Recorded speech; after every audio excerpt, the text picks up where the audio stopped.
Saudaraku yang dikasihi Yesus Kristus, sahabat delima, renungan untuk hari ini tertulis di Titus 2 ayat 11. Demikian firman Tuhan. Karena kasih karunia Allah yang menyelamatkan semua manusia sudah nyata. Itu sabda Tuhan untuk kita hari ini. Saudaraku, menyegarkan ulang pengertian akan kasih karunia itu sangat perlu sekali. Mengapa? Karena kita adalah produk kasih karunia. Maka dalam renungan hari ini saya awali penyegaran ulang akan pengertian kasih karunia itu sendiri.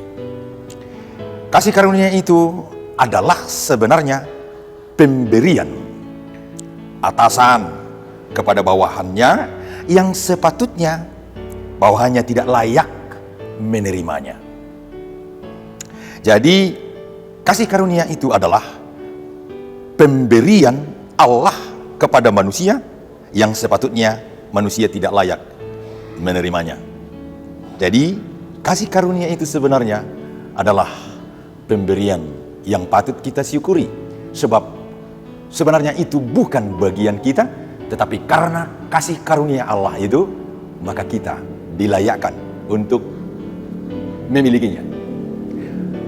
Saudaraku yang dikasihi Yesus Kristus, Anda sekarang hidup, bagaimanapun itu bentuknya, itu adalah kasih karunia. Anda sekarang memiliki sesuatu, maka sesuatu itu harus kita yakini bahwa itu adalah kasih karunia. Sehingga kita sebenarnya patut bersyukur dan bersyukur atas kasih karunia itu. Selanjutnya, ketika kita sadari bahwa itu adalah kasih karunia, maka akan jauh dari kita kesombongan, akan jauh dari kita kepongahan yang muncul dalam hati kita, dalam pikiran kita, dan tindak lanjut kita sehari-hari adalah merendahkan diri di hadapan Tuhan, bersujud di hadapan Tuhan. Terima kasih Tuhan, semua ini adalah karena kasih karunia. Itu yang pertama.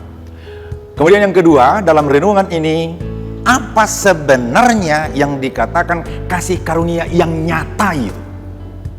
Kasih karunia yang nyata di sini adalah Allah di dalam Yesus Kristus itu telah melayakkan kita menjadi serumah dengan Dia. Kasih karunia yang nyata itu telah diberikan kepada kita lewat Roh Kudus. Roh Kudus itu menuntun, menyertai kita kemanapun kita pergi dan melakukan kegiatan atau aktivitas kita sehari-hari. Itu harus kita sadari dan itulah yang nyata.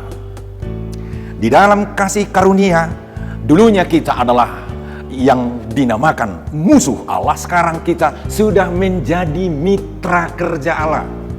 Kita medianya, kita dilayakkan menjadi tempat Roh Kudus bekerja, melakukan apa yang terbaik di hadapan Tuhan dan di hadapan sesama. Selanjutnya, kita harus melihat bahwa kasih karunia itu adalah betul-betul harus kita terjemahkan dalam kehidupan sehari-hari. Terjemahan pertama adalah bahwa kita harus hidup adil karena Allah itu telah melakukan keadilan bagi kita. Maka orang yang menerima apa yang dikatakan oleh kasih karunia itu, dia harus menerjemahkan keadilan dalam kehidupannya. Kemudian, bukan hanya soal keadilan saja yang harus kita lakukan. Yang paling utama, haruslah senantiasa beribadah. Melakukan peribadahan itu sepanjang kehidupan kita. Aktivitasmu sekarang, sudah kita katakan tadi, itu adalah anugerah Tuhan, dan Tuhan melayakkan hari ini untuk kita, maka itu kita harus lakukan dengan seadil-adilnya. Kasih anugerah itu harus kita tunjukkan lewat kehidupan kita yang betul-betul harus melakukan peribadahan secara kontinu. Ingat, itu salah satu buah daripada kasih karunia yang nyata dalam kehidupan. Tuhan memberkati kita. Amin. Shalom.